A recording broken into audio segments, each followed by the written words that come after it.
takoki sebelum jawab coba sampean banyol apa malaikat ngana jawaban iku mau. Coba wani ya takok ngoten. Kan sampean takoni marabbuka fulan sapa jenenge pangeranmu. Sampean aja jawab. Ya malaikat tolong duduno apa kira-kira? Berani ya? Jangankan menjawab itu, sampai mendengarkan suaranya ada mereteli. Sumsummu mereteli. Itu bagi ahli hijab, ahli syuhud. Malah gak wani malaikat mungkar. Nah karena imanmu sudah hanya pada Allah, bukan pada selain Allah, termasuk malah ekat. Paham gak? Oke, besok ditegaskan tentang masalah hakikat syahadat, persaksian menghadapmu pada Allah. Untuk malam hari ini cukup sekian. Kemarin terlalu lama. Kula niku paham nek gegere boyokmu iku kumat ngono lho. Wis gak usah akeh-akeh, the point aja, sing penting nyantol paham wis. Tapi tetap tak wenehi tanya jawab sing ada di luar, tetap saya kasih waktu. Kemarin kan 10 pertanyaan, sekarang 5 aja. Nah gitu ya. Oke, kita masuk dalam sesi tanya jawab dan dialog. Silakan yang bertanya di majelis kami persilahkan. Saya kasih 3 orang yang laki-laki, 3 orang yang perempuan. Bila mana perempuan hanya 1, maka yang 2 saya kasihkan laki-laki. Begitu, monggo. Dimulai dari laki-laki dulu ya, perempuan keri-keri. Assalamualaikum warahmatullahi wabarakatuh. Derek tanglet abi, saat melakukan zuhud khusus itu setelah beberapa lama itu seperti tersenyum saya ini. Di dalam senyum itu mengatakan yo aku iki gitu loh. Dewa di dalam senyumnya itu ketika yo aku iki. Yo aku iki gitu. Seperti senyumnya senyum ngece gitu. Yo aku iki sing mbok goleki gitu. Lama kelamaan seperti itu mohon maaf saya seperti kehilangan sesuatu yang selama ini saya pegang, yaitu aku. Jadi melaku itu aku ini sudah tidak ada. Jadi senyum bukan hanya di dalam zuhud khusus, tetapi di zuhud umum pun kadang kalau orang bilang ngeblank, tetapi di situ ada akunya sudah tidak ada, kemudian yang ada itu senyum bahagia. Iya. Apakah yang demikian yang seperti panjenengan jelaskan Nabi? Matur suwun. Assalamualaikum warahmatullahi wabarakatuh. Waalaikumsalam warahmatullahi wabarakatuh. Itu yang kutunggu-tunggu ya. Posisi wilayah ruhaniyah yang seperti itulah yang kutunggu-tunggu selama kami bertausiah, selama kami memberikan pendidikan ajaran dinul haq, muara dan tujuannya itu ada di situ. Dan itulah maksud di dalam surah At-Toha, surat Toha ayat 14 yang bergelora, yang muncul di dalam dirimu. Hidup itu mengakukan Allah. Betul sudah. Tolong itu harus kau lebarkan volumenya. Ibarat setrum, voltasenya harus terus menerus semakin lebar. Ingat, di dalam para kekasih Allah itu tidak hanya di musyahadatul fana, tapi juga kamil. Tidak hanya kamil, tapi juga bako. Tolong di situ Anda harus sampai pada kebakoan, begitu.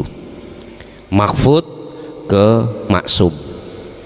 Ya benar. Jadi itulah muaranya dinul haq itu, maksud dan tujuan inti ada di musyahadah. Ada lagi?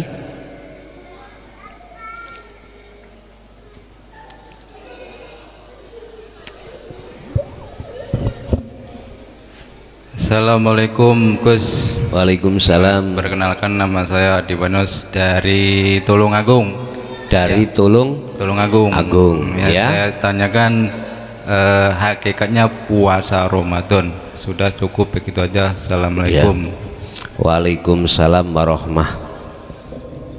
Nanti akan kami bahas hakikatnya puasa di dalam waktu tersendiri.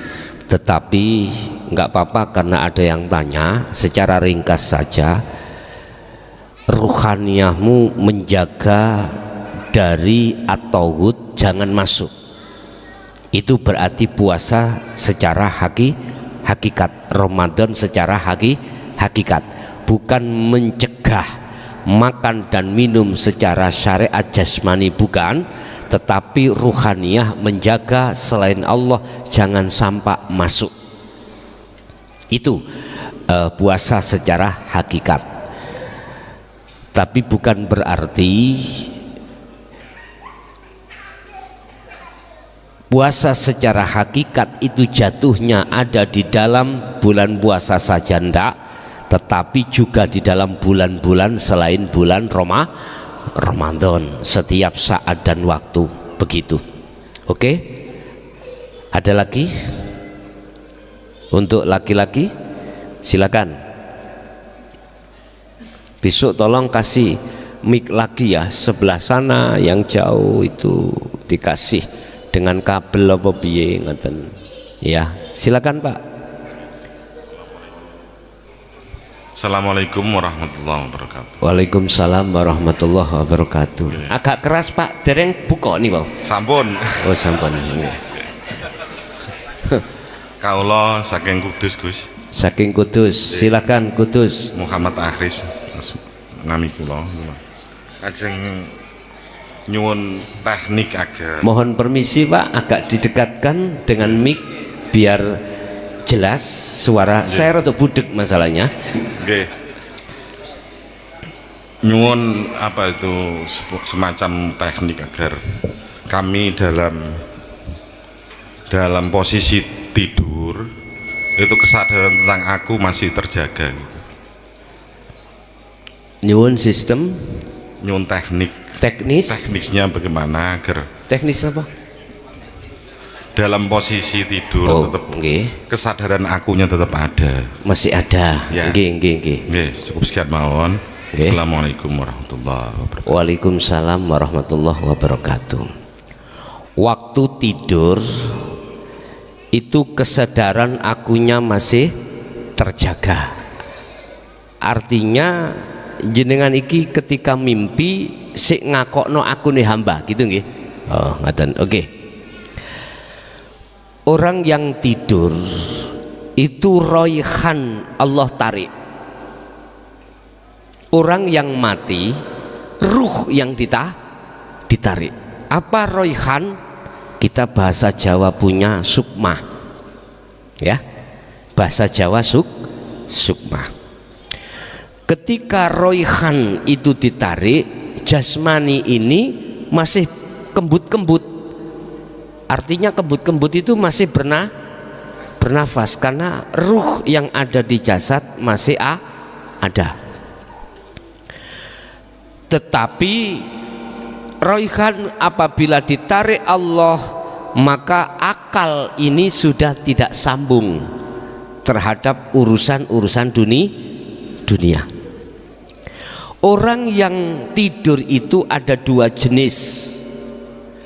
Ada jenis di mana dia itu masih sadar akunya makhluk ketika saat bermimpi. Contoh, saya mimpi dikejar-kejar orang gendeng gawa berang, ya toh. Lari enggak? Lari. Dan itu ketika saat saya bermimpi, itu saya menganggap fakta. Memang fakta. Di dalam dunia kasyaf, di dalam dunia mimpiku termasuk kasyaf Pak, termasuk kasyaf. Nyata. Tetapi ketika saat sukma atau roihan itu dikembalikan Allah, akhirnya sadar saya terbangun, Jawab saya, walah mimpi.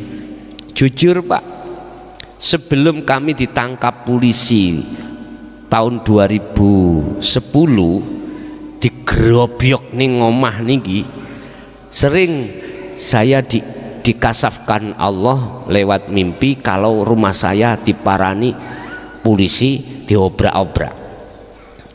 Itu bentuk mimpi itu Allah memberikan satu pengetahuan kabar yang akan datang, entah tanggal berapa itu akan terjadi.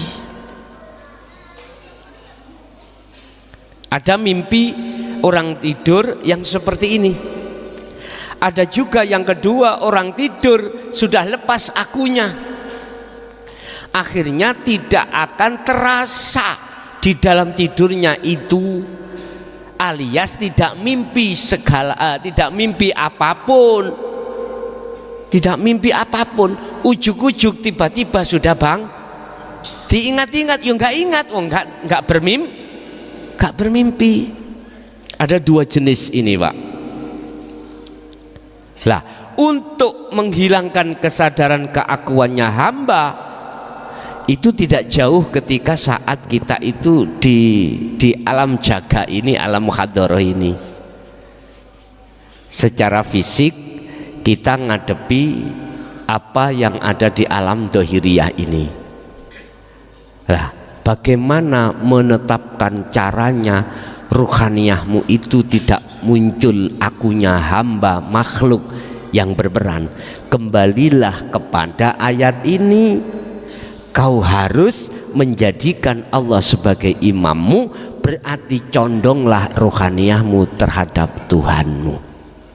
Lah, untuk condongnya ruhaniyah pada Allah, jawabannya, caranya, sistemnya adalah sibukkan ruhaniyahmu berzikir sirul asrar. Niku sistemnya hanya ada di situ Pak. Terus ketika ada di mimpi bagaimana? Ketika tidur, biar kesadaran keakuan hamba itu lepas. Hanya satu, sebelum Anda tidur, tolong sibukkan ruhaniyahmu itu bersirul asrar. Nanti ketika mimpi Anda, ketika tidur Anda apakah dimasukkan di dalam mukasyafah bermimpi atau tidak dimasukkan mukasyafah, langsung dimusyahadah, Anda berarti tidak bermimpi. Tatkala Anda dimasukkan di mukasyafah atau bermimpi, kalau awalnya Anda itu memegang sirul asrar, pasti kesadaran keakuan Allah itu, keakuan hamba itu lepas. Ini enggak bahaya. Yang berbahaya kan gini Pak, Anda belum mengerti sirul asrar, terus tidur, terus masuk di dalam alam mimpi, sukmamu digondol wewe ya, digondol wewe, bener awake ambekan digugah ora gelem tangi. Biasane nguniku, biasanya disebut mati suri lah gitu toh, wis jarne ae. Anda harus memanggil Royhan untuk kembali. Piye carane? Ini hanya bisa dilakukan oleh orang-orang yang sudah bertajalli, baru bisa. Tapi kalau tidak bertajalli gak mungkin. Kadang-kadang sampai 2 hari nggak bangun-bangun loh Pak. Tidur digugah tapi tidak mau bangun. Mungkin saya punya pengalaman Pak, pengalaman yang mungkin bisa Anda tiru, bisa ndak. Ya gini, ketika ada orang yang tidak bisa berjalan, minta petunjuk Anda supaya memberikan tombo itu obat untuk bisa jalan. Mungkin bisa Anda tiru. Suruh dia itu duduk, sikilnya disuruh nelonjor sampai cari daduk atau kawul ya, sampean kasih di atasnya, terus sampean kasih lengo gas atau bensin. Lah iya, terus Anda ngambil korek, pikiran yang sakit mesti mau dibakar ya. Anda hanya bisa untuk meden-medeni tok, epok-epok ya kondisekno korekan iku nggak bisa nyala gitu loh ya. Dia akan takut, dengan ketakutan itu spontanitas dia akan berdiri dan lari. Pernah saya itu, tapi aja jabong tenan Pak ya. Nek sampai nobong tenan urusan polisi. Coba mungkin seperti itu. Bapak Ibu, sistem untuk supaya akunya hamba tidak muncul ketika tidur, dan tidur Anda dimasukkan kasaf alias bermimpi bertemu apapun, hanya satu: sebelum tidur Anda dengungkan, sibukkan rohaniyahmu itu duduk di sirul asror. Udah, di situ akan aman Pak Anda, aman. Artinya tidak akan bisa digondol WW, karena di situ Anda sudah menetapkan Allahnya di situ yang memperjalankan. Itu caranya Pak ya, apabila di dalam mimpi. Sebab orang tidur itu tidak mungkin selamanya itu bermimpi. Kadang-kadang Anda tidur terus nggak bermimpi, langsung Anda bangun ya nggak ada impen opo-opo. Dulu zaman kasaf itu yang kutunggu-tunggu mimpinya. Karena apa? Akeh sing golek nomor. Kadang-kadang seperti itu. Pegel ambek lungguh digawe turu. Lah. Wis kata wurui wis. Wong tujuane gak ono gunung kok pun. Itu Pak caranya sistem, jenengan harus duduk di sirul asrar sebelum tidur. Ya. Mungkin yang perempuan 3 tadi sudah, laki-laki, perempuan barangkali ada, monggo silakan Bu.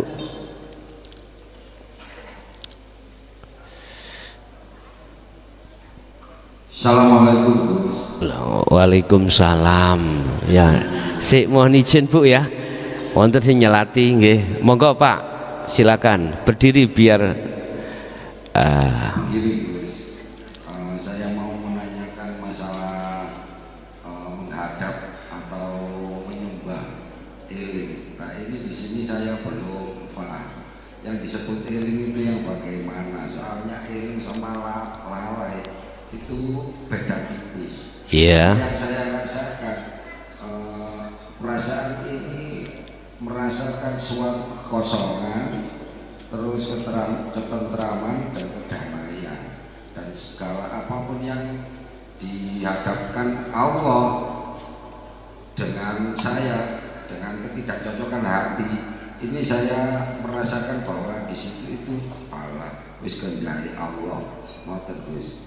Ngeten nggih. Yang kedua, ini saya ditarik Allah masalah penyaksian, untuk menyaksikan alam semesta, baik di langit, lebih-lebih yang ada di dunia. Subhanallah, maha benar Allah Gus. Di sini saya bisa meneteskan air mata karena bukan hanya di tempat taat, bahkan di tempat maksiat, meskipun itu judi atau apapun yang ada di lingkaran maksiat, itu sesungguhnya maha benar Allah. Karena semua itu atas kehendak dan kuasanya Allah lah yang berperan. Nah itu yang menurut pandangan hakikat itu bagaimana? Ngaten nggih. Terus yang ketiga, masalah firman Allah, apa yang dimaksud firman Allah sama sabda Rasulullah. Ngaten nggih. Ini yang terakhir Gus. Ini sebetulnya ya nggak terlalu penting, cuma ingin tahu aja. Iya. Saya ini sudah bisa dikatakan manusia seutuhnya atau separuh manusia. Nah, itu aja. Assalamualaikum warahmatullahi wabarakatuh. Waalaikumsalam warahmatullahi wabarakatuh. Oke, kita masuk pada maksud adalah eling atau ingat. Bahasa Arabnya adalah dzikir. Dzikir yang sesungguhnya, ingat yang sesungguhnya adalah, kalau bahasa dzikir kan Arab, ingat kan ngalih bahasa. Lah secara istilah ingat itu ruhaniyah kita itu sadar bahwasanya semua itu yang berlaku hanyalah hidup. Itu maksudnya dzikir, itu maksudnya ingat. Bukan ingat yang dimaksud, bukan dzikir yang dimaksud di sini mengucapkan ribuan la ilaha illallah terus hu Allah, bukan itu. Itu mah secara syariat dan thariqah. Tetapi secara hakikat yang dimaksud dzikir adalah sadarnya rohaniyahmu, condongnya rohaniyahmu bahwasanya semua apapun yang berlaku adalah hidup, baik di taat maupun di maksiat. Ketika hati sudah duduk di wilayah ini, berarti itulah yang dimaksud wa aqimus sholah li dzikri. Inilah yang dimaksud ingat yang sebenarnya. Kalau dalam bahasa syariat, ketika kau sholat, sadar hatimu bahwasanya yang bergerak itu bukan dirimu tetapi Allah. Itu ingat, satu. Nomor dua, apa Jeng? Apa lih? Terkait masalah sabda kalamullah dengan sabda Rasul. Oke. Kalamullah ucapan Allah, dawuhe Allah.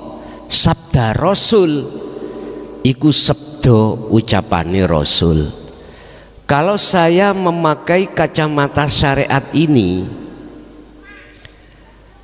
pasti beda. Kalau kalamullah berarti Al-Qur'anul Karim, kalau sabda Rasulullah yaitu al-hadis.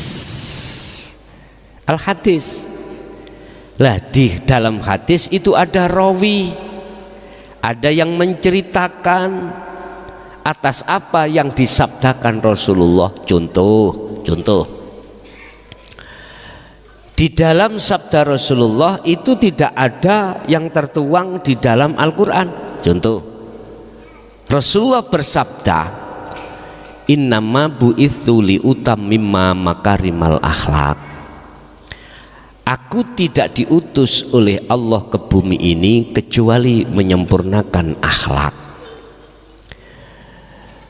Sabda ini satu paket dengan apa yang telah disabdakan Allah pada malam hari ini dalam surah Al-Baqarah ayat 208. Wahai orang yang beriman, masuklah kamu di dalam agama Islam dengan sempurna.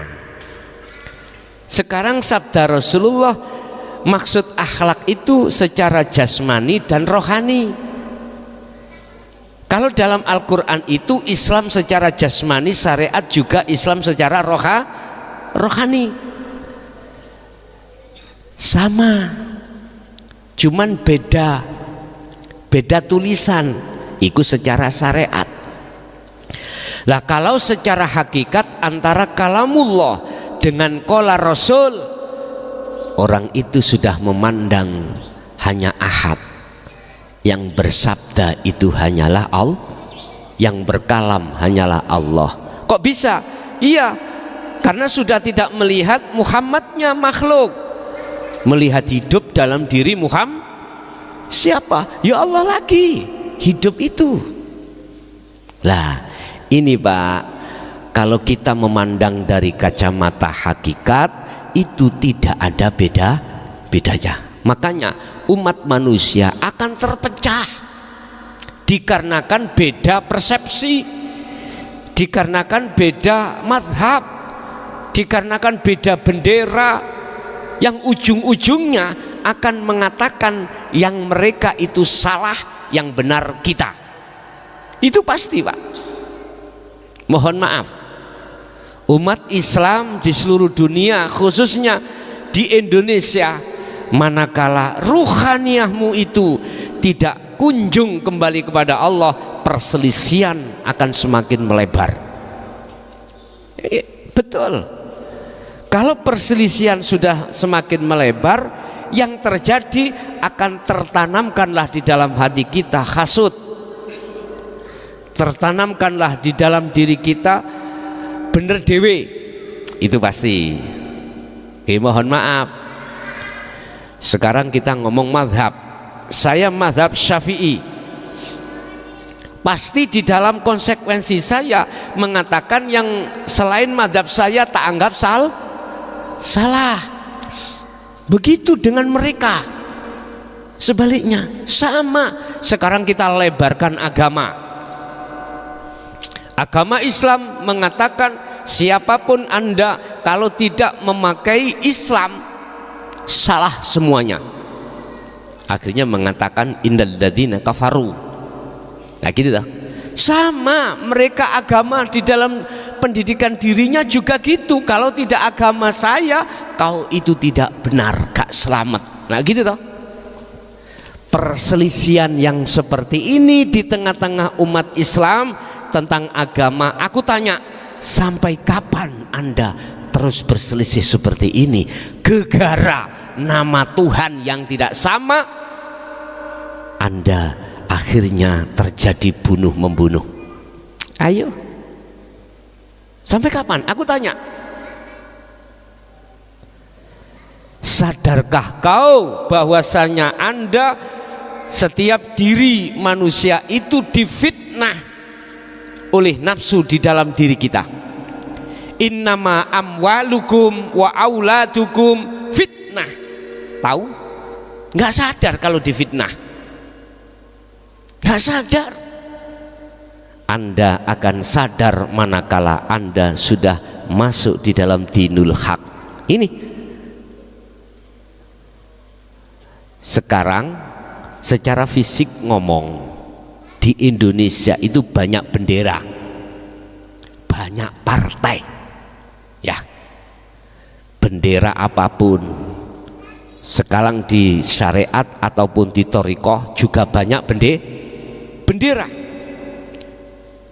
royoan umat, kehkean, ya, estu. Banyak partai-partai bendera yang di situ sibuk ngurusi kehkean umat, tapi hal yang amat penting tidak diperhatikan. Apa itu? Kewusulan Anda terhadap Allah ini tidak kau permasalahkan. Ketidakusulan ruhaniyah pada Allah ini tidak Anda masalahkan. Mengapa saya berpuluh tahun tidak bisa? Saya katakan kewusulan itu, kemakrifatan itu kan dirimu sudah tiada, dirimu tidak merasa melihat dirimu karena Anda sudah tiada. Tidak sibuk ngurusi ini, sibuk urusan akeh-akehan pengikut. Kalau boleh saya katakan bendera memang. Bapak Ibu, aku tanya, sampai kapan kita terus berselisih seperti ini? Kita nggak sadar sebetulnya kita itu diadu oleh nafsu dalam diri kita untuk membenci terhadap sistem orang lain. Sama di sana juga begitu. Oleh sebab itu sadarlah, kembali kepada judul kemarin, wad'u ila rabbik. Udah, kembalilah pada Tuhanmu. Pasti jikalau kau seluruhnya mau kembali kepada Tuhanmu, kau akan islah, kau akan berdamai, kau akan tidak menyalahkan siapapun. Jangankan terhadap sesama, iblis pun tidak pernah kau salahkan. Karena iblis nggodha awakmu, sing ngongkon ya sapa? Penak toh? Jadi berdamai Anda, gak membenci. Kalau kau membenci, nanti kau akan ya sakit sendiri kaulah. Nafsu juga memfitnah kita itu, ya siapa sih ngongkon? Itu nanti kalau kita sudah sampai pada ahad baru sadar. Kalau belum ya otomatis Pak. Begitulah ya. Jadi secara pandangan kacamata hakikat, kalamullah dan sabda Rasul, oleh karena beliau memandang ruhaniyahnya itu hanya pada hidup, tidak ada bedanya. Terus yang nomor 3, saya ini separuh manusia atau gini Pak, Allah katakan qad khalaqtul kailo fi ahsani taqwim niku lho apa? Ya apa ayat deh? Laqad khalaqnal insana fi ahsani taqwim. Aku menjadikan manusia itu dengan sempurna, artinya sebaik-baiknya. Hal ini tingkatan takwa. Apa? Ketika saat kita itu belum akil balik, memang udah nggak ada kata kesalahan, nggak ada. Laksana Nabi Adam ada di surga. Tetapi ketika sudah masuk di wilayah akil balik, apa terusnya ayat iku mau? Summa rodatnahum asfalasa filin, kujatuhkan di wilayah seburuk-buruknya, saasor-asore, serendah-rendahnya. Karena apa? Ruhaniyah ini condongnya terhadap taghut. Begitu bos, paham ya? Makanya asfalasafilin, serendah-rendahnya, lebih rendah daripada hayawan. Pertanyaannya, apakah saya itu separuh manusia, separuh selain manusia? Yang bisa menjawab ada diri kita masing-masing. Saya kasih barometer. Ketika ruhaniyah itu sudah condongnya pada Allahu waliyul ladina amanu, itu menjadikan hidup sebagai imamnya, maka itulah kembali seutuhnya. Tetapi tatkala ruhaniyah ini condongnya terhadap tauhid, nyun sewu Pak, nek cara kula ngarani blegere menungso, tetapi sifatnya adalah ulaika kal an'am balhum adol, bukan manusia. Berarti separuh manusia, separuh ya wis aranana dhewe. Nek jenengan tanya apakah saya ini separuh manusia atau separuh bukan, atau saya sudah tidak bukan selain manusia alias sudah utuh manusia, jawabnya barometer tadi. Kalau ruhaniyah sudah condongnya pada Allah, tadi jenengan sudah mengatakan baik yang ada di taat maupun maksiat, semata-mata yang berperan, yang berkuasa itu Allah, berarti itu sudah sempurna sebagai manusia. Oke. Ada yang kincrit? Nggak ada yang kincrit ya tadi ya? Oke, silakan Ibu langsung. Assalamualaikum warahmatullahi wabarakatuh. Adakah kehidupan lagi bagi roh yang sudah fana atau sudah wa inna ilaihi rajiun? Yang ada atau yang wujud dan yang hidup kan hanya alladzi. Sampun. Wassalamualaikum warahmatullahi wabarakatuh. Waalaikumsalam warahmatullahi wabarakatuh. Itulah yang dikatakan dalam satu ayat, khalidina fiha abadan. Mereka dimasukkan dalam satu wilayah yang selama-lamanya dalam kehidupan yang penuh dengan rahmat Allah. Berarti bahasa syariat disebut al-jannah. Pertanyaannya, apakah kehidupan setelah di dunia ini bagi ruh yang sudah fana selain daripada Allah, itulah kehidupan yang hakiki? Betul. Ada apa? Itulah ketika Anda sudah di dalam alam keakhatan Allah, dan ini tidak menunggu jasad ini harus mati, ndak. Makanya kita, mengapa diterangkan di dalam para kekasih Allah itu ya mati ya urip, mati maneh urip maneh, mati maneh urip maneh. Ketika kita di musyahadatul fana kan begitu, Pak. Kadang rohaniyah ini dijatuhkan Allah condong terhadap selain Allah, tetapi Allah berhubung kekasihnya terbelit dengan tauhid itu, Allah akan mengangkat lagi, itu pasti. Kemudian diculno maneh, delurung maneh, dilepaskan lagi, di situ jenengan terpreset lagi, nanti akan ditarik Allah lagi. Itu kekasih Allah yang ada di fana dan di kamil.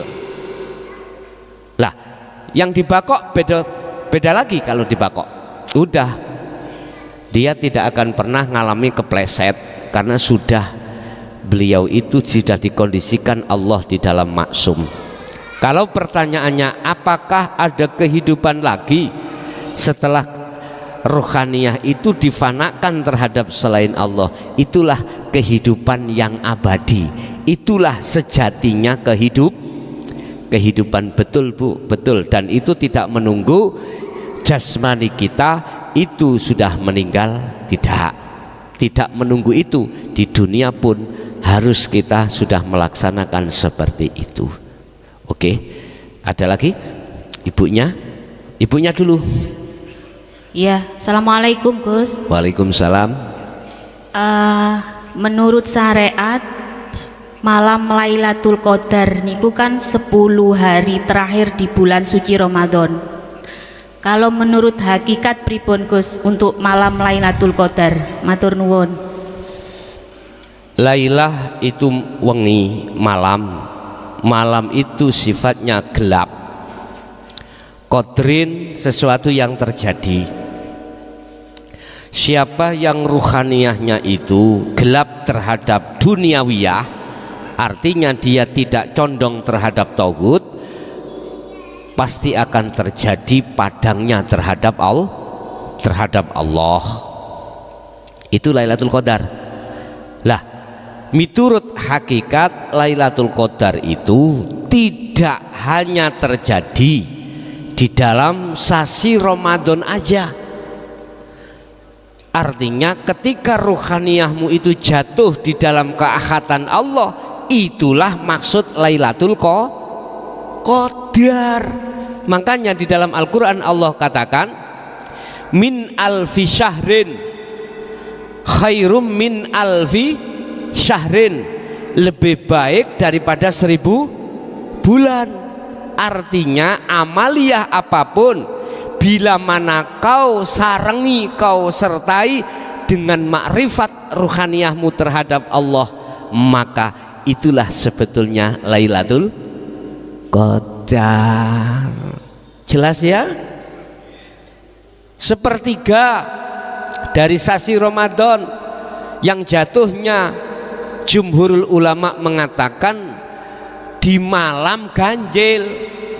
Memang benar, itu mengandung maksud Gusti Allah itu ganjil, artinya tunggal, ora kembar. Artinya ya apa? Kau tidak akan bisa pada ahad manakala kau itu masih yusyrik, masih di dalam hatimu masih ada selain Allah. Wala yusyrik bi ibadati rabbih ahada. Kau akan bisa ke ahad manakala ketika saat ngibadah awakmu itu melakukan ngibadah amaliyah la yusyrik, Anda tidak ada persekutuan. Artinya ruhaniyahmu tidak ada selain Allah. Jelas. Perempuan satu kali? Nggak ada? Kalau nggak ada, kulo alihkan tengah laki-laki. Satu lagi, laki-laki ada, silakan.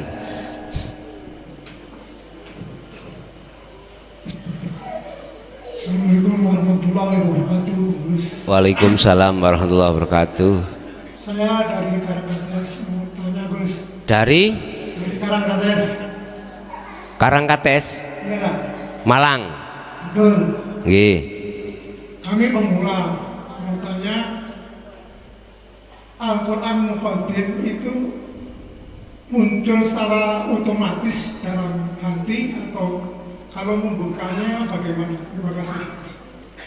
Assalamualaikum warahmatullahi wabarakatuh. Waalaikumsalam warahmatullahi wabarakatuh. Al-Quranul Kadim itu muncul dalam hati otomatis atau gimana? Cara membukanya bagaimana? Bapak Ibu, sebetulnya itu tertuang di dalam seluruh hati umat manusia. Oleh karena banyak di antara jagat ruhaniyah kita manusia itu masih banyak kekotoran. Kalau dalam Al-Quran dikatakan al-aurath, penyakit-penyakit, fi qulubihim maradun fazadahumullahu maradha, al-aurath, penyakitnya hati, penyakitnya ruh, yaitu tauhid, maka tak tampak, tak jelaslah yang namanya Al-Quranul Qadim. Laksana begini, secara syariat kita mengandung hadas kecil maupun besar, boleh memegang Al-Quran? Nggak boleh. Udah, itu hukum syariat, nggak boleh Anda megang karena masih mengandung hadas. Kalau kita sudah berwudu atau junub hanya gara-gara wudu banyu lho Pak ya, dan jinabat, opo yo, mengapa ya kok boleh hanya gara-gara? Sama dengan gini Pak, kula tresna mbek wong wedok, belum taat nikah qabil tu nikahaha, belum kalimat muncul ngoten lho. Jangankan saya itu ngumpuli, melihat aja hukumnya apa gara-gara qabil tu kok yo oleh diapa-apa no, kok boleh kita itu menyentuh, bahkan ada pahalanya lagi itu ya. Kamu mencium saja pahalanya 10%, apalagi kau meraba, apalagi kau makhluk syahid, podo ambek mateni wong kafir piro iku Pak? 1000. Allah ya karim. Wes, itu penuh isyarah, penuh isyarah. Sama Al-Quranul Qadim tidak akan pernah muncul di dalam ruhaniyah untuk membaca manakala ruhaniyah kita masih al-aurath, masih mengandung hadas, masih penuh dengan at-tauhid. Nggak bisa. Itu nanti dengan sendirinya akan muncul manakala tauhidnya sudah hilang atau ngalih, seret baru muncul otomatis. Nek kalau sampai cara membukanya bagaimana, otomatis tauhid itu dilangno dhisik. Rasa keakuan hamba yang melakukan, makhluk yang melakukan itu hilang. Konteks imannya jangan beriman terhadap makhluk yang melakukan. Berarti kita harus konteksnya iman hanya hidup itu yang melakukan. Baru teng mriku di situ akan muncul dengan sendirinya Al-Quranul Qadim. Nanti akan jelas sampean apa sih gambarannya Al-Quranul Qadim itu. Itu dijawab di dalam surah Ali Imran ayat 7 Pak. Di situ dikatakan wa ma ya'lamu ta'wilahu illallah, yang tahu maksudnya Al-Qur'anul Qadim, takwilannya setiap ayat Al-Qur'anul Karim itu kan ada dua, muhakamah dan mutasyabihah. Nah ini tafsir muhakamah larinya ke syariat, tafsir mutasyabihah larinya ke hakikat. Nah, yang tahu itu hanyalah Allah. Di situ diteruskan, barang siapa yang condong terhadap ayat-ayat yang mutasyabihat yang bersifatkan ghaibiyah tanpa ada dasaran ilmu untuk menafikan keakuan dirinya, maka sesatlah dia. Dijawab di dalam surat Al-Anbiya ayat 29. Siapa yang mengatakan akunya Allah tetapi mohon maaf mengatakan dia rohaniyah belum bisa memfanakan keakuannya hamba, maka hukumnya syirik. Sama seperti itu. Jadi di situ nanti Anda akan keluar dari wilayah kemusyrikan. Kalau sudah keluar dari wilayah kemusyrikan ruhaniyah itu, maka barulah berhak dia membuka dan mengeluarkan pengertian isi daripada Al-Qur'anul Qadim. Tempuane kembali maneh kepada apa yang kuterangkan di atas tadi mengenai yakfur bitaghut wa yu'min billah niki Pak. Harus berlaku ini baru dong. Oke? Yang di majelis sudah? Oke, kita buka di jalur telepon Pak ya. Di jalur telepon 082 141 295 309. Bagi jamaah yang ada di luar sana silakan untuk masuk di seluler ya, nomor seluler. Kami persilahkan di nomor seluler 082 141 295 309.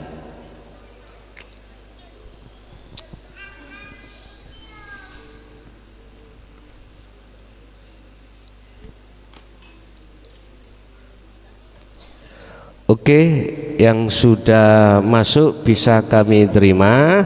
Assalamualaikum. Waalaikumsalam. Inggih. Inggih, deretang Tegus niki. Inggih, dari mana Bapak? Dari Pongging, Gus. Dari Pongging. Volumenya ning kono gedekno le. Dari Pongging. Silakan. Inggih. Ngeten. Kalau sudah berada di jalur hakikat, itu apakah aturan untuk syariatnya sudah tidak berlaku? Begitu nggih?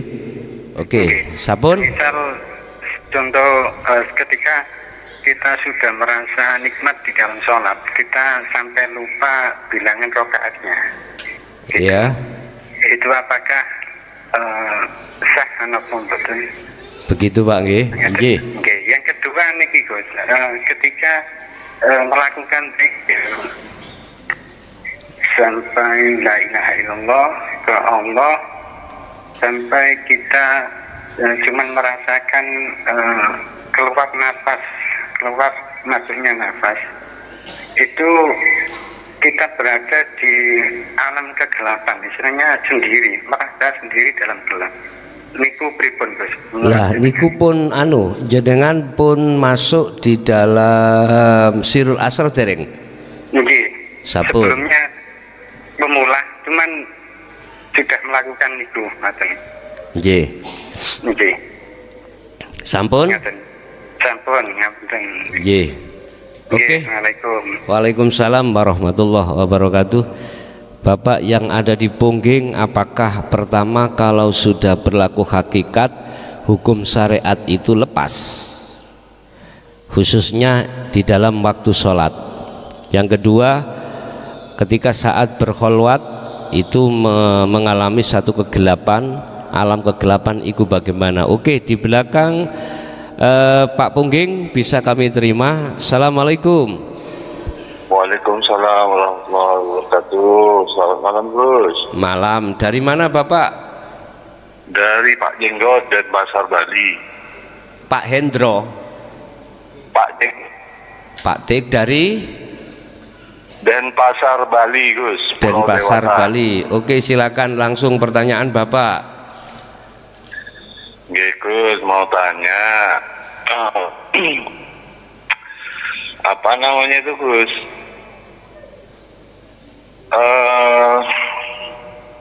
Kenapa gitu loh Gus? Kenapa harus ada kenapa harus diciptakan manusia gitu loh Gus? Kenapa? Kenapa harus ada manusia dan Tuhan gitu loh? Harus ada manusia. Ibarat kata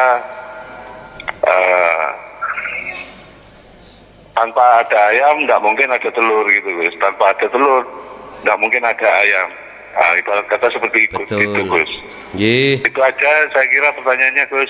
Terima kasih. Assalamualaikum warahmatullahi wabarakatuh. Waalaikumsalam warahmatullahi wabarakatuh. Denpasar Bali, mengapa harus ada manusia begitu? Oke, di belakang Pak Denpasar satu kali penelpon kami terima. Assalamualaikum. Assalamualaikum. Waalaikumsalam. Dari siapa Bapak? Dari mana? Keluar dari Pacitan. Pacitan. Silakan langsung Pak. Halo, masalah kasaf. Kasaf ini kok kasaf. Ya. Nopo harus melalui kodam. Nggih. Nopo wonten kasaf yang muncul dari roh yang sudah menyatu nunggal utawi lebur terhadap hidup. Nopo wonten kang mekaten. Nggih. Assalamualaikum. Waalaikumsalam warahmatullahi wabarakatuh. Mungkin di jalur interaktif telepon saya pending dulu, nanti setelah kami menjawab 3 pertanyaan. Pertama sing keri mawon sing eling terkait masalah kasyaf, apakah ruhaniyah yang sudah sampai pada Allah Tunggal itu akan dijadikan Allah sebagai khodam masuk di dalam seseorang yang berkasaf? Saya jawab tidak.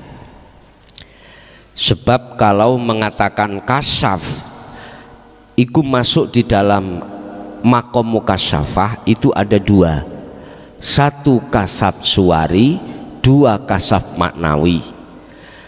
Kasaf suwari, kasaf di mana ruhaniyah Anda tidak bisa melihat hidup di dalam makhluk tersebut. Sedangkan kasaf maknawi, Anda bisa sampai melihat hidup di dalam makhluk itu di makom mukasyafah. Bapak Ibu, apakah kasaf itu mesti dari khodam? Kita maknani khodam itu adalah pembantu. Kalau kasafku suwari pasti Pak. Kalau kasaf suwari pasti orang yang berkaromah itu pasti ada khodamnya. Khodam itu kan bahasa Arab, maknanya pembantu. Oleh karena kita mempunyai aurat yang kita wadifahkan untuk menuju satu tujuan, karena kita itu belum mengenal dinul haq, otomatis apa laku di dalam ilmu kasyaf itu punya tujuan. Apa tujuannya? Macam-macam. Dan disitulah ketika kita beriadoh, ditunjang riadohnya itu istiqomah, akan memunculkan karomah. Dan karomah itulah lahir dari sebuah aurat yang kita istiqomahkan. Tergantung khodamnya apa. Khodam itu membantu kok, sama dengan ini, sama dengan lampu ini Pak. Jadi cahaya itu bisa menerangi suatu kegelapan. Cahaya ada 2. Ada cahaya yang ditimbulkan dari obor. Obor itu berarti geni, api. Ada cahaya itu ditimbulkan dari lampu listrik ini.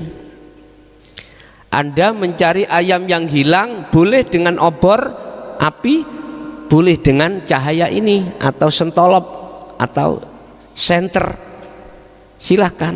Cuman itu ada bedanya. Kalau obor nek keterak angin mati.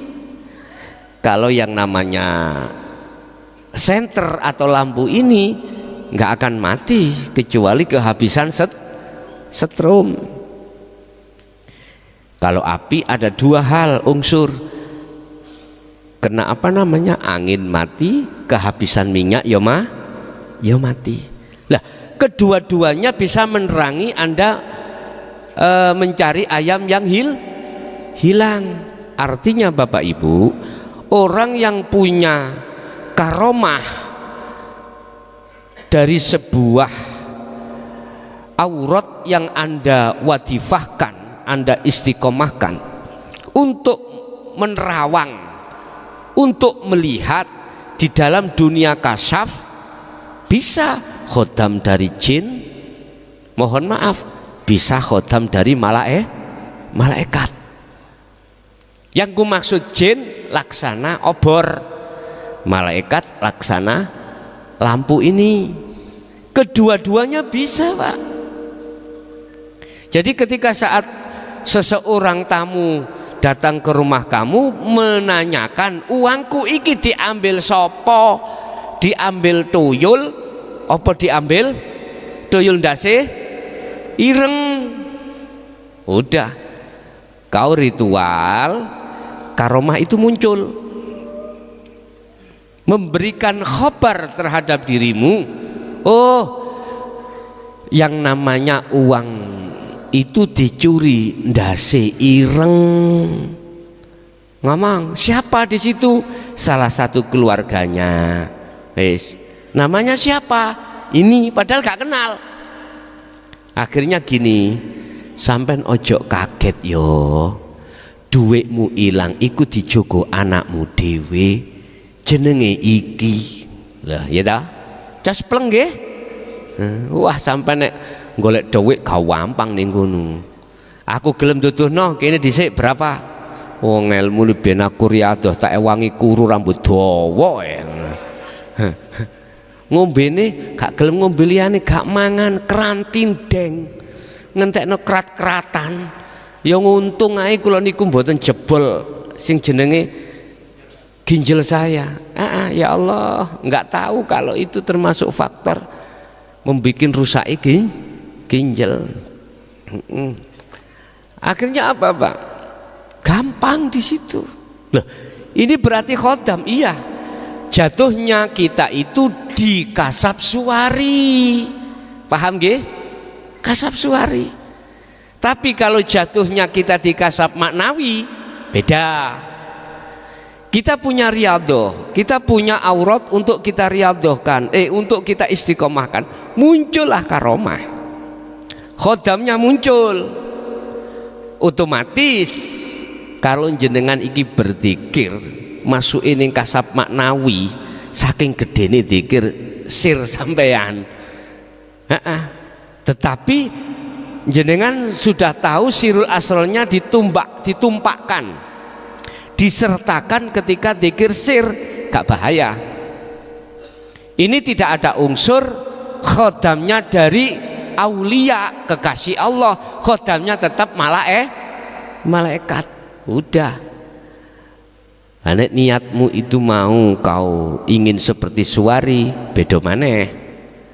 Niatmu itu manjing datang Allah, berarti ini kau jadikan sebagai tumpaan atau kendaraan untuk bertemu Allah. Karena kau sudah memegang sirul asrar, otomatis imanmu itu melihatnya itu tidak pada makhluk tetapi pada Allah. Wis, itu yang pertanyaan terakhir, Pak. Terus pertanyaan pertama tadi apa? Lupa aku. Pungging menanyakan tentang hakikat. Ya, ketika saya sudah duduk sholat hakikat, kemudian apakah aturan rukun di dalam syariat itu ketika saat saya itu lalai rakaat hukumnya bagaimana? Gak popo, silahkan. Karena di dalam ruhaniyahmu itu ditarik Allah di dalam musyahadah, akalmu sudah tidak berfungsi, akhirnya lali dapat rakaat berapa nggak tahu.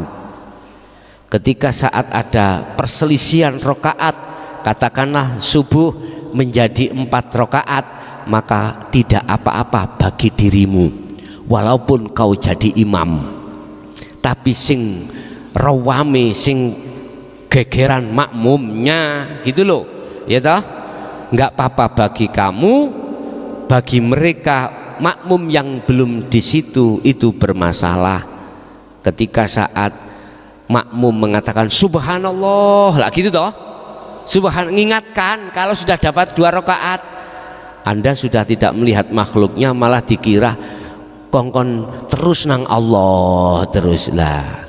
Nggak apa-apa bagi Anda Pak ya, nggak apa-apa, karena posisi Anda itu diletakkan Allah di majdub ya, di khos ya, di khos, jadi nggak apa-apa buat panjenengan.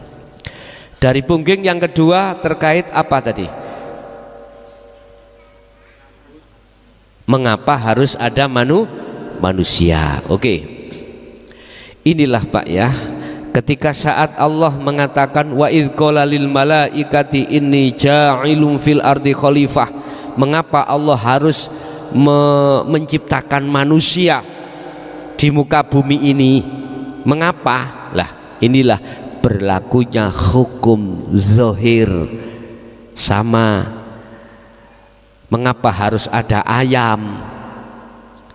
Kalau tidak ada telur, artinya telur ini yang sudah ada Nur Muhammadnya, itu untuk menyatakan Nur Muhammad. Allah tidak akan menyatakan makhluk di dunia ini jikalau tidak ada Nur Muhammad. Berhubung ada Nur Muhammad itu dinyatakan wujudnya rupa makhluk. Jadi ayam itu adalah nyatanya Nur Muhammad ketika masih jadi telur. Di dalam telur itu ada sel, ada las. Orang Jawa mengatakan ada lasnya. Las itu adalah wujudnya ayam. Jadi wujudnya yang namanya las yaitu ada di sebutan ayam. Boleh saya masukkan ke syahadat tunggal Pak. Allah itu Kang Sang Maha Pencipta gitu. Wujudnya piye? Nyata di wujudnya Allah. Jadi nggak jauh berbeda dengan Nur Muhammad tadi. Oke, jenengan sik protes ojo disik, menengoe disik. Diem aja, nek gak paham sampean simpen dulu. Nanti Anda akan paham dengan sendirinya kalau masuk di syahadat tunggal. Besok kita membahas masalah syahadata ini secara hakikat, kemudian kita membahas syahadat tunggal. Apa syahadat? Persaksian. Begitu nanti. Artinya gini Pak, dari pertanyaan mengapa harus ada manusia, apakah ada kaitannya dengan supaya Allah disembah banyak manusia? Tidak, enggak. Itu untuk menyatakan wujudnya Nur Muhammad. Siapa Nur Muhammad itu secara hakikat dengan syariat tidak sama. Secara syariat kita mendapatkan keterangan Nur Muhammad itu hanya terjadi pada diri Nabi Muhammad gitu toh. Sehingga salah satu rasul satu-satunya yang bisa memberikan syafaat itu disebut Nabi Muhammad itu. Oke, saya hormati. Tetapi kalau kami tarik dari kacamata hakikat, siapa Nur Muhammad itu? Yo wiji sak lebeti gesang iku, wiji kang dumadi sak lebeti gesang. Sel yang terjadi pada hidup. Hidup siapa? Allah. Itu namanya Nur Muhammad.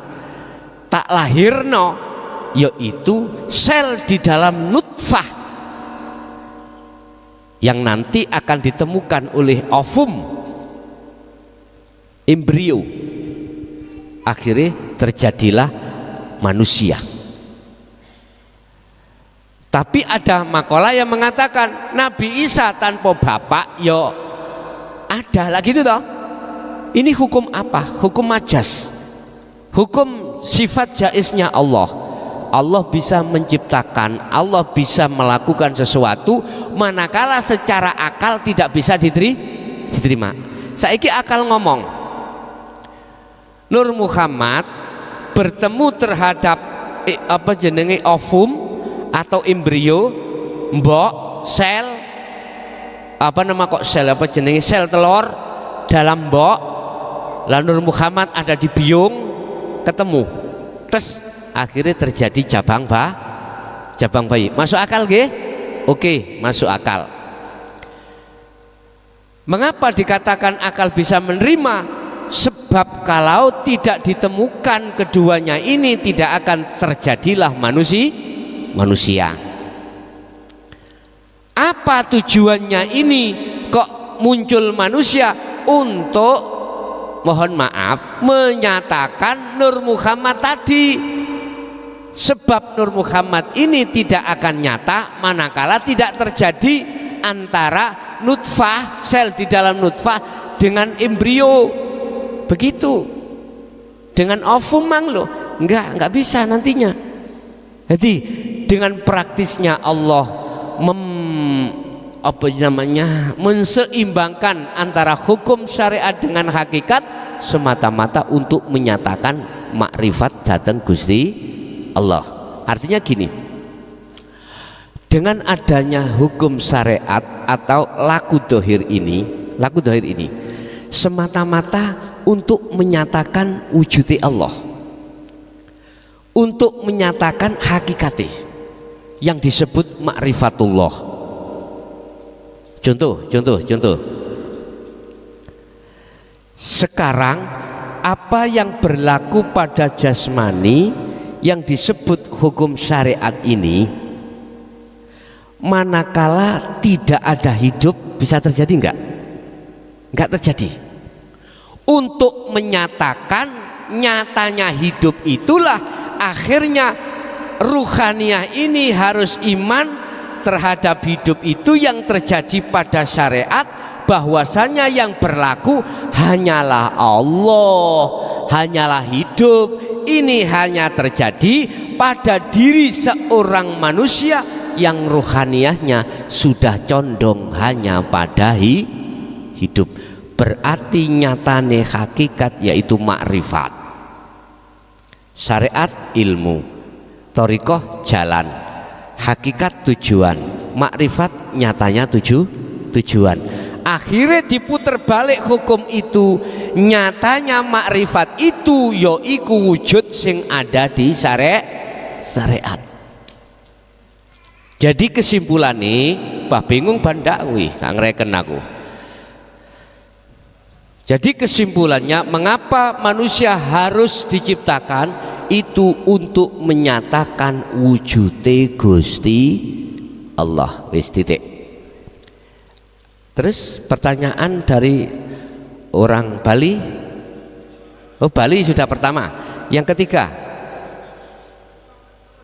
ketika melakukan zuhud saya mengalami satu kegelapan. Lah, kegelapan itu maksudnya kegelapan dari tauhid apa kegelapan dari Allah? Tauhid itu termasuk alam mukasyafa itu tauhid sedaya. Sama dengan kita di muhadharah ini melihat apapun iki tauhid, semuanya tauhid, semua tauhid. Satu sisi semua tauhid. Bagaimana ini tidak menjadi tauhid? Kudu nyoto Allah. Kalau nyoto Allah berarti bukan tauhid bagi Anda. Kita lihat di dalam sifat wajib Allah tentang wahdaniyah, makna sawiji. Orang sebanyak ini ada yang sama? Enggak ada yang sama. Itulah makna ahadnya Allah. Berarti nyatanya Allah. Gede nanti aku juga nemen ngotote. Pokoknya gak nyuling gitu aja. Jadi ketika saat ruhaniyah ini sudah pandangannya di ahad, maka nyatanya Allah di dunia ini yang terjadi. Sehingga makna wahdaniyah Allah tertampil pada diri makhluk, semua makhluk di dunia tidak ada yang sama, begitu. Kalau maksudnya gelap itu dari makhluk, nggak ada masalah dan itu yang benar. Kalau gelap yang dimaksud di situ hatimu itu kegelapan dari Allahnya, maka tolong sirul asrornya digugah maneh, dikepui maneh. Iman di dalam sirul asror jenengan kepui biar bangun. Kalau bangun nanti dia akan, hatimu, rohaniyahmu mesti akan condongnya terhadap hidup itu sendiri. Oke? Tasik wonten teng mriku? Sampun, yang bertanya sudah berapain tadi? 4 ya? 3, tinggal 2 yang di jalur telepon, silakan masuk.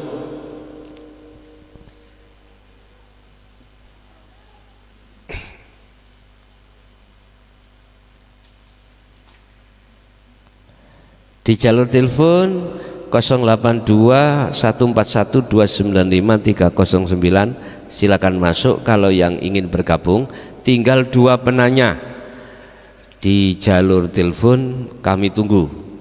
Oke, sudah masuk. Assalamualaikum. Ya, Bapak dari mana ini? Dari Jambi, Dari Jambi. Langsung yang ditanyakan? Yang ditanyakan kalau mau belajar dengan Gus ini kan belajar hakikat ya atau marifat.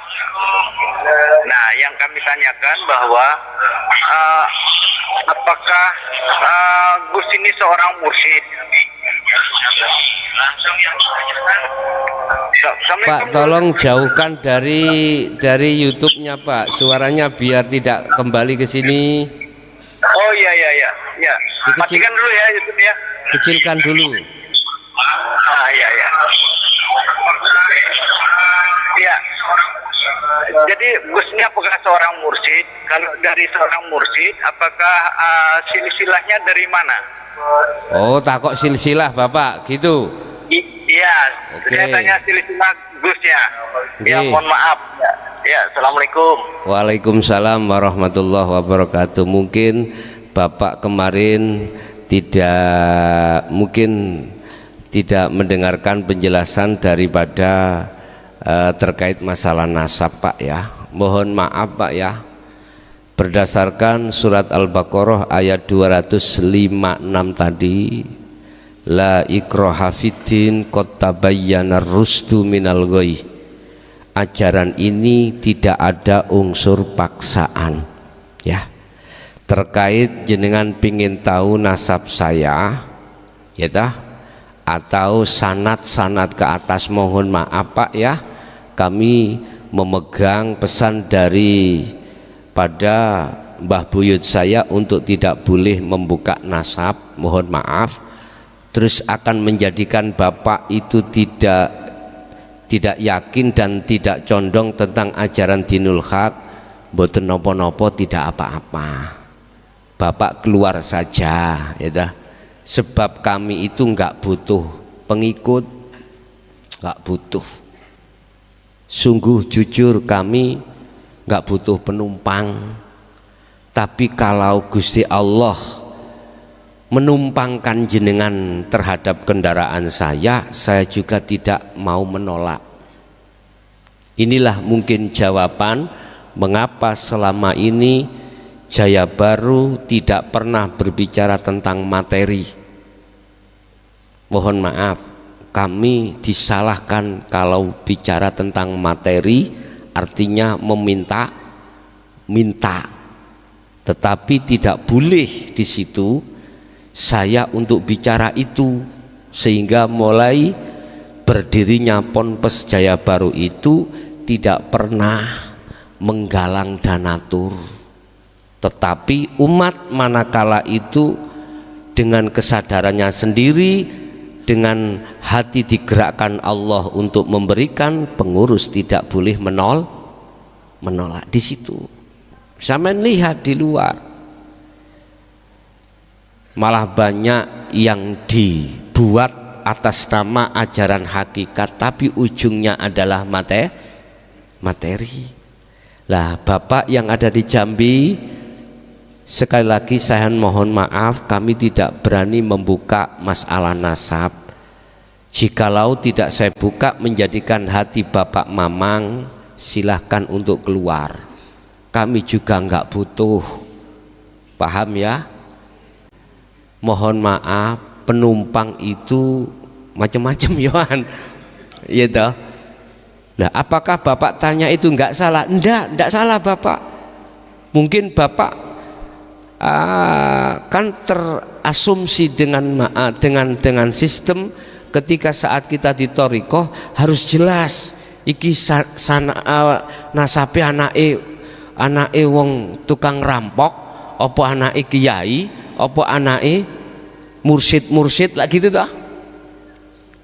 Mungkin Bapak seperti itu, sebab di dalam dunia thariqah yang harus jadi mursyid itu adalah nasab keturunannya.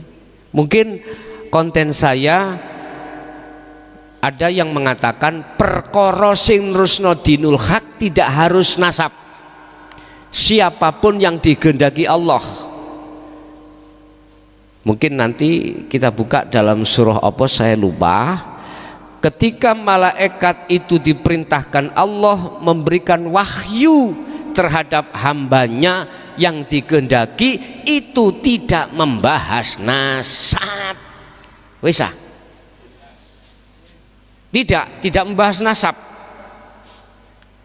Siapapun yang dikehendaki Allah, itulah yang diperintahkan untuk menjalankan tugas yang sangat mulia ini. Lah itu tengerane nggak ada unsur materi bos.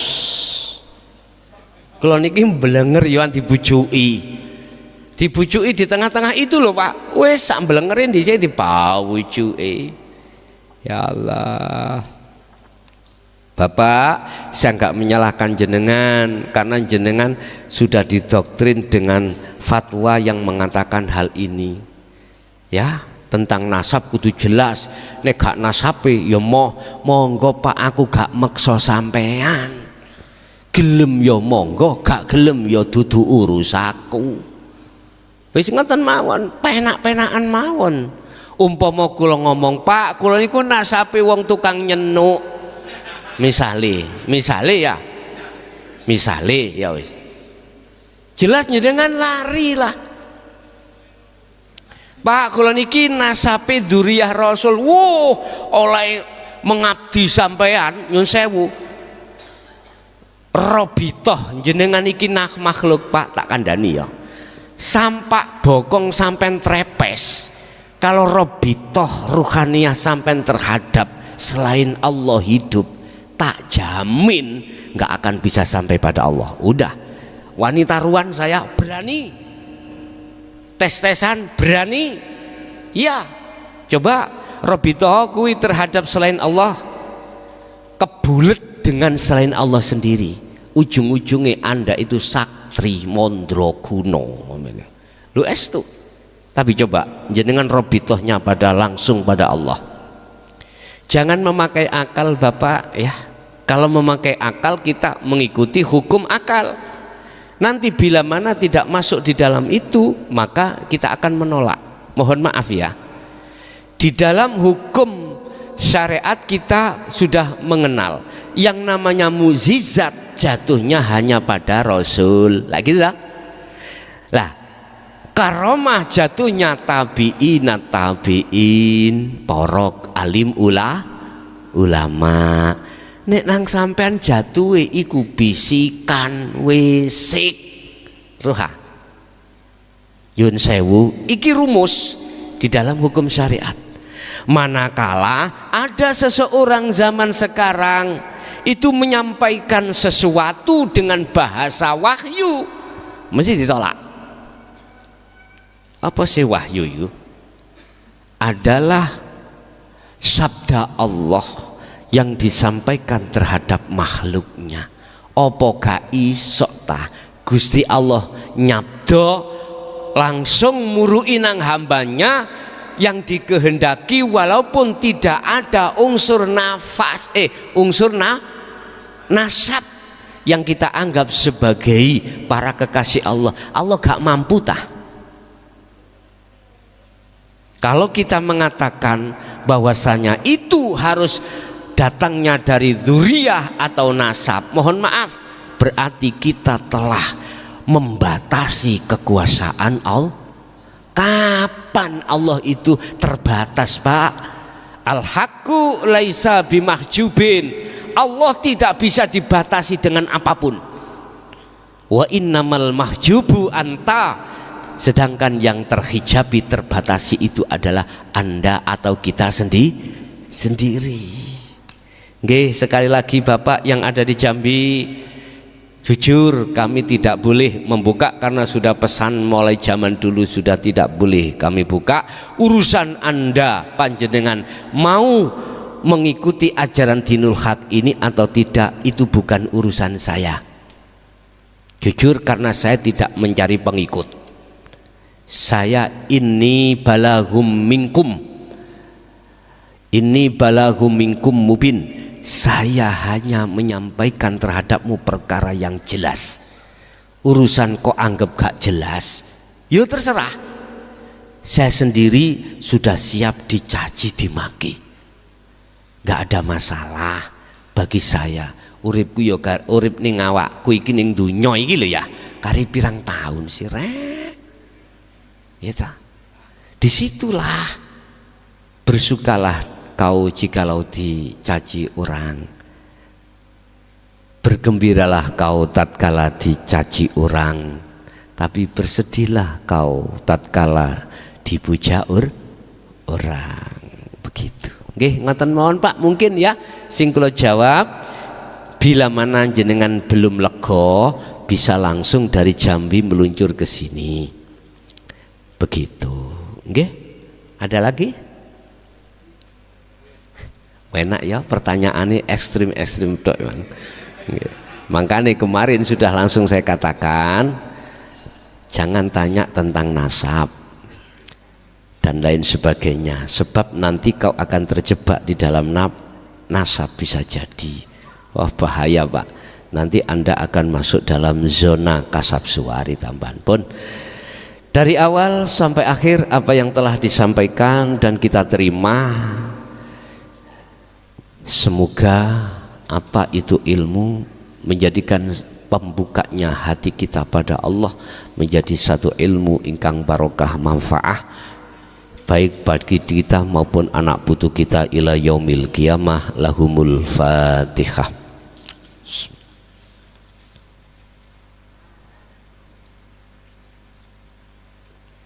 Awalan wa akhiran, kurang lebihnya mohon maaf.